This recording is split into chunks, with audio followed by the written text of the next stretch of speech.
Welcome to the Grow Your Business and Grow Your Wealth podcast with Gary Heldt. Gary is an expert in helping business owners put together a plan that will provide a better future for their businesses, themselves, and their families. On the podcast, Gary interviews other professionals who share his vision, and together they share secrets and strategies any business owner can use to build a better financial foundation for your business and your life.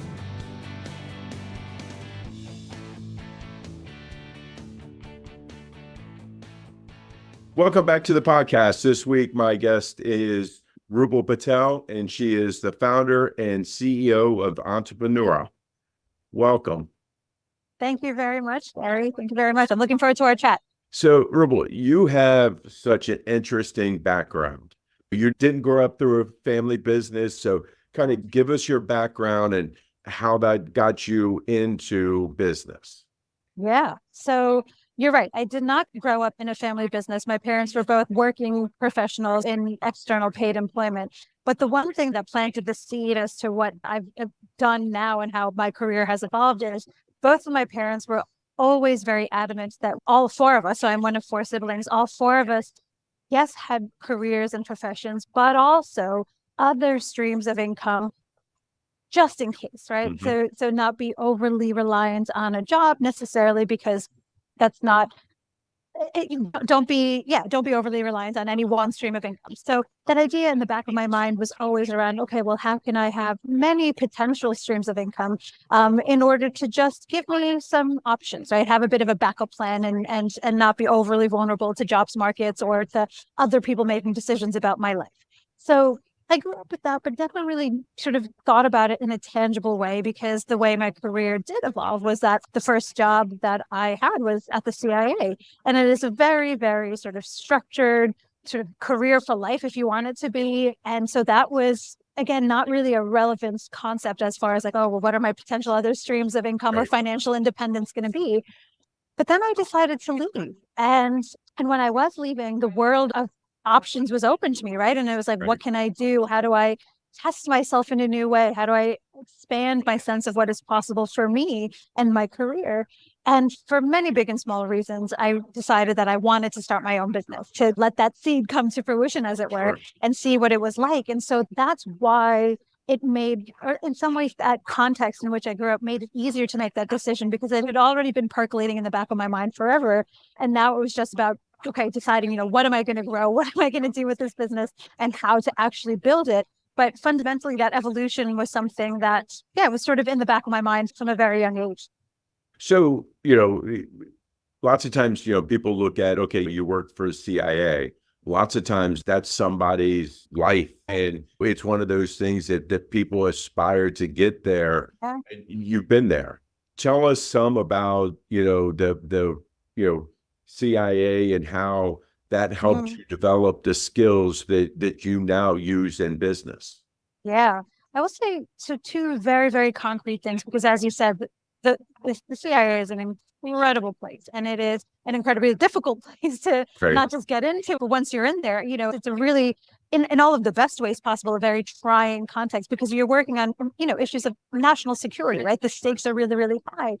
And so I would say the two biggest takeaways that I have been able to rely, actually three, I'll give you three. One is confidence, because I went in there not knowing necessarily what my day-to-day would look like, right? And having had no experience before. And then the physical training and the intellectual training that I got just showed me that I was able and capable of doing things that I would never have thought I was able or capable of doing. Of course, you need the right support and the right training, but that confidence of like, wow, for some reason I had decided beforehand that this thing was impossible or inaccessible, but actually I can do hard things. And I've gotten the training, and I've got that newfound ability that I didn't even realize I had. And I think that sense of possibility of what is possible for ourselves, what we are or are not capable of, and sort of dispelling that myth, going back to myth busting, was a huge part of that training and the takeaway. The thing I will say that I carry with me still today is this idea that in many ways, anything is possible, but not everything is possible at the same time. So you have to be very, very conscious and specific about the ambition, the mission, the vision that you are pursuing.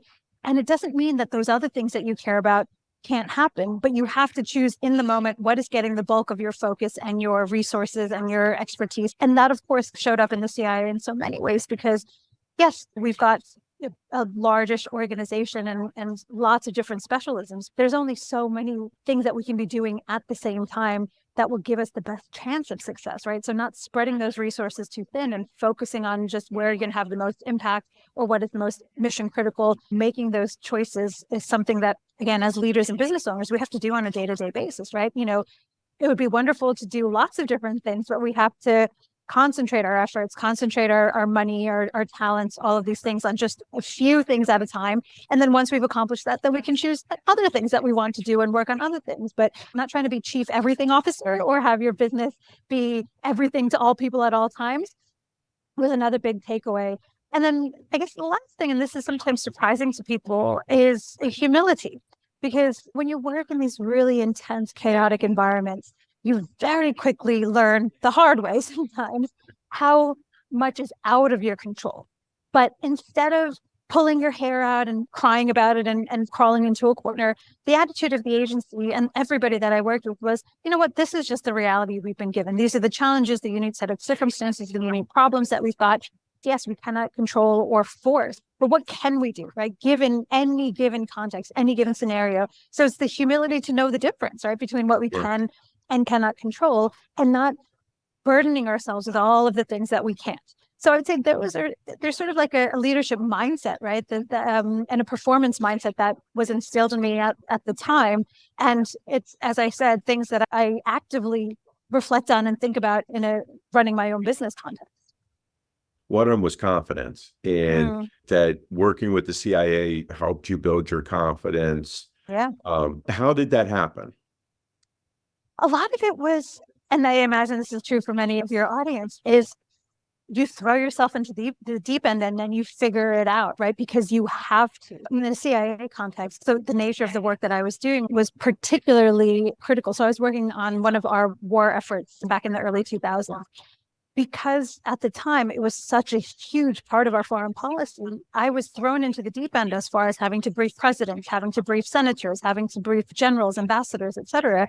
And I didn't, of course, know going in that I could do those things, but I did it because I had to. That's what the job required. That's what the mission required. And then, of course, I got feedback and support from my team members, my colleagues, my supervisors. But the only way I developed that confidence was by doing the thing, right? People think that it's this objective thing that you either get or you don't have. You're given a certain allotment at birth and good luck to you if you didn't get any. It's not how it works, right? For me, confidence fundamentally comes from competence, right? Developing a competency, an expertise, a specialty, or an ability in something. And that only happens by trying, right? By trying and sometimes getting it right, sometimes getting it wrong, and learning along the way. And that was how it was developed at the CIA. There was a lot to be done. There weren't enough people to do it at different times. And so you just had to be able to figure it out along the way. I will make that connection into a business context. That's what we're all doing, right? Those of us who are operating our own businesses, we're figuring it out along the way. No one's given us a playbook about how to start, an accountancy firm or a plumbing company or a manufacturing company or a retail business. We didn't get an instruction manual with checklists. We're doing it and learning along the way. And of course, as we do the next thing that we thought was difficult or challenging, that confidence is getting built up. And it's like a muscle, right? You need to practice it. You need to stress it in order for it to get stronger. Well, and earlier you said also with the confidence, you had people that you surrounded yourself with that was giving you feedback and stuff like that. Can you talk about that? Because I'm big on building a team and making sure that you have the right team to help you with your business or in life in general. Can you talk about, kind of how, I'm assuming that some of those people were pushed upon you because they were your supervisors, but then how did you, now translating that into business, how did you pick or choose the people that you've surrounded yourself with that are giving you feedback now? I love that question so much. So I talk a lot about this actually in my book, where I talk about this idea of an ops team, right? You've got an operation or an ambition or a project that you're delivering, and you need to curate very carefully the people that you're going to bring along with you on that journey. And for me, the way that decision-making process happens is two things. One, are they qualified to be on that team? Have they done the thing that I want to do? Have they had success in that field that is untested or new to me? Are they qualified in some capacity, whether professionally or experientially? And then second, and this is the thing that a lot of people forget about, are we aligned on values? Because there are so many different ways to achieve any specific target or any specific goal, overcome any particular problem. But if the values are misaligned, then it's not going to, for me anyway, it's sort of a bit of a false victory, right? If you're having to give up an important part of who you are or mute some of your values or your ideals about things, then, was it really worth paying that price? And for me, the answer has always been no. So are they qualified to give me advice and feedback and support? And are we aligned on values? The specifics of who those people are will have to change dependent on that circumstance. So if I'm looking for, if I'm trying to be a better parent, for example, I'm going to, of course, then look to other parents who are, who I think are good examples and, have insights and again, are aligned in values. Those people aren't going to be the same ones who will help me grow my business, right? Just because they're good, smart people, their skills are focused in that area. And then I'm going to look to another group of people to help and support me and be with me on the professional journey or different elements of that professional journey. So it's curating very carefully the ops team for the mission in front of you or the mission that you want to see. And those people will inevitably be different from mission to mission. I found this out a while ago, but I wish I would have known it a heck of a lot earlier in my career, is when you are building that team with you or coaches or whatever you want to call them, it can't be your friend. It can't be your brother. It can't be your, it's got to be somebody that is going to make you feel uncomfortable. And then you need to become comfortable with feeling uncomfortable because you're not going to grow. And you're talking about the confidence, and that gives you more and more and more confidence. I mean, I know personally, when I started doing this podcast, I didn't have a whole lot of confidence because I had never done it before, but it's grown on me over the time. Another thing you touched on was humility. I find in business, lots of times there's not a whole lot of that. No. And it's not good. I think that many businesses can work so much better together. I run into this all the time with working with clients on their tax matters and tax planning and dealing with their team, their attorneys and financial advisors, that there's not enough humility in the room at the time, that alpha dog or whatever. And sometimes it's better just to kind of sit back and have a little bit of humility and listen to what people are saying. And then kind of, especially with the client, is listening to what the client is saying. What does the client really want as compared to just going in and telling them, hey, this is what you should do and so forth. You talked a little bit about how that worked with the CIA. How did you transition that into your business now? Yeah, I think for me, it's fundamentally about, two things. It's one about always acknowledging when I don't know the answer to something, right? I think, and again, this was a huge lesson learned from the CIA, because we were told directly, you are briefing the president, you are briefing the Secretary of State. If you don't know the answer to something, don't make it up, right? The stakes are too high for your ego to be, dictating what's happening on that conversation. And sort of the both explicit and implicit assumption was, if you don't know the answer, you say, I'm sorry, sir or ma'am, I don't know the answer, but I will find out and come back to you. Or we will do some more collection or find other ways of filling this gap and then come back to you with an answer. You don't make it up. And I think that the ability to say, I don't know with confidence is one of the most undervalued, expressed and under practiced skill in the world. And I was thankful that I had that experience before, because now when I am sitting with my team or having conversations with board members or other people, if I don't know, if someone asks me a question and I don't have the knowledge to hand, or I can't remember the numbers or whatever the details are, of course I'm going to say I don't know, right? Because we're all grown-ups, right? At this point, we can't afford to be just making stuff up on the fly to save our egos or save face. So I think for me, it's about always saying when I don't know something, being okay with saying I don't know, but then not just leaving at that, doing the work to find the answer or to come up with an idea. That is one very tangible way I've brought that into my own leadership practice. And then the other thing is, it gets back to what you said about really listening to who the people are in the room and understanding what it is that they need. And again, not just going in with your own agenda and your own, like, well, this is what I want this outcome to be. And yes, fine, you need to go in with a plan of some sort. But I think that ability to really listen has been lost, because again, everyone is so expected to perform and put on this persona of like, I know everything and I'm the expert and I'm going to, do this, that, and the other. And the reality is, of course, more nuanced. And PS, you're not going to serve your client or your customer as well if you are doing this performance versus if you are actually listening. What is the problem? What is behind their words, and developing that empathy, a bit, sort of getting into their minds about how can I help, as opposed to how can I give you all the answers? What can I do? What can't I do? And again, sometimes the answer is, I don't know. Let me refer you to this person, or I don't know. I'm going to bring in this external consultant who can, right? So that, again, that the two sides of that is the empathy and that confidence and that willingness to say no, or Yeah. I don't know. Yeah. And I think when you build that team of people, you have that trust. And if you have that trust, you feel confident. Then if you say, I don't know, I'll get that answer, then they're judging you. And I think that that's important. And I think also some of the pressure to perform and to act like we have all the answers is not just our own ego. Some of it is the expectations we put on leaders or on decision makers or on business owners. Is like, oh, well, to justify your salary or your title or your role, you have to be, people expect you to have the answers, to be able to predict the future, to have everything figured out. And of course, again, all of us, we are grown-ups here, right? The reality is that is not the case. So we also shouldn't expect that of others. And, some of this is through just the way we talk about leadership and in things like the media and in the press, and the expectations we put on, elected officials, sort of business officials, and so people with position and influence and authority. Everyone expects them to have this sort of omnipotence that, of course, is not real, right? And so I think we need to be the grown-ups in the room to acknowledge that that isn't real, and we're not going to reinforce that notion of like invincibility or all knowingness, because that's not how it works. One of the excerpts that I've read was talking about when you were doing some of your training, and you were driving up to a checkpoint, and when you got to that checkpoint, there were suddenly gunmen there at your vehicle, stopped you, pulled you out, and everything else. And then you got back in the car and you talked to your trainer about it, and you found that it's like, okay, I don't always have a plan. I don't know how to always react, which in business, that's, we run across things that we've never seen before.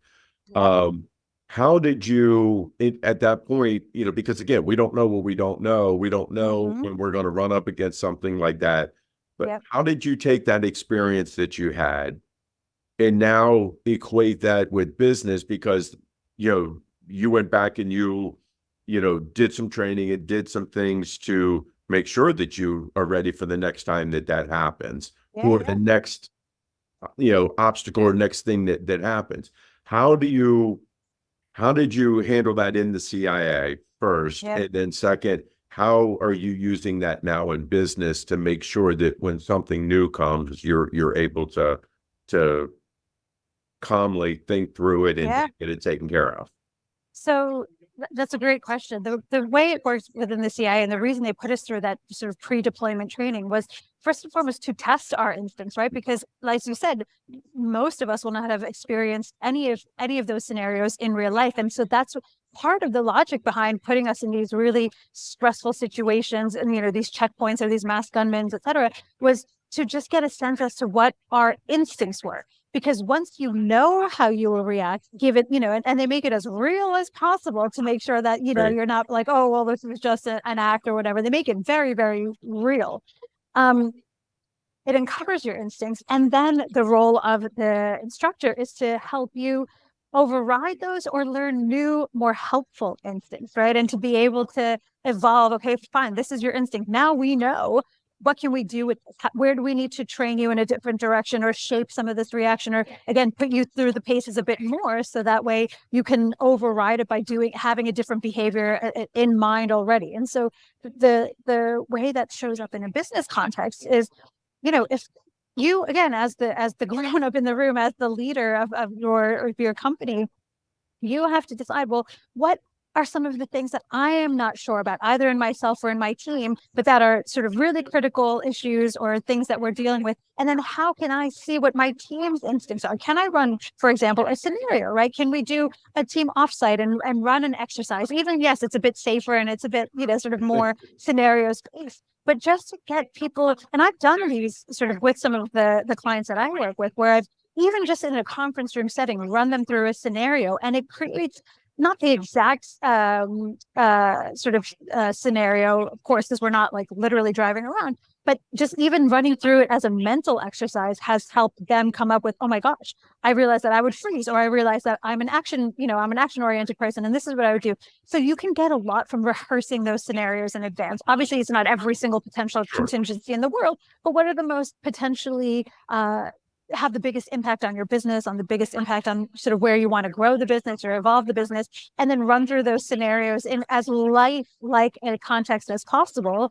It can even be a paper exercise, right? Okay, well, let's say this is our budget for the next year. How are we going to realign things in order to be able to, hit these targets and to work within this budget? So it can take many, many forms, but the scenarios are hugely, hugely valuable, because then, like I said, you can uncover the instincts and then work to train or override those, or learn new instincts so that it is more productive the next time you're faced with a shock or with something unpredictable or mission critical in a specific way. And then the second thing, and this you said it in your question, was the coach sitting next to you, right? So sometimes you need, not always, but sometimes you need a trusted advisor, a mentor, a coach, a colleague, a friend, or whatever, watching your responses. And again, are they qualified? Have they done the thing that you want to do? Do these share values? The thing that I shared earlier about the people around you, but having somebody else. So yes, we have to trust our own judgment, but also it's useful to have somebody else to give us insights or give us observations that we might not have been able to make for ourselves, and say, hey, look, this is what you did. Maybe try this next time. Or this is what you did. Have you considered this? And just give us a bit more to work with for that next time. Yeah, I think being open to those type of suggestions that are critically important for sure. Yeah.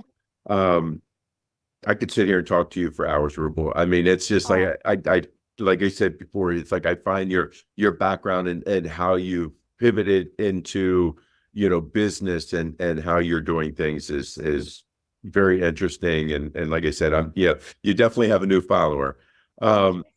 What have I not asked you you wish I had? Oh,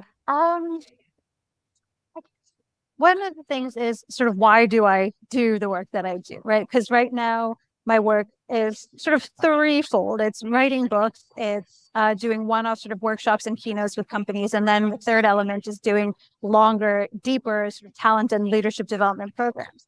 And the reason I do what I do is, and it's sort of hidden in the name entrepreneur, is I want us to find ways, both as individuals and as business owners or consultants or whatever, to rehumanize the workplace and rehumanize our approach to success and ambition and growth and all of these things.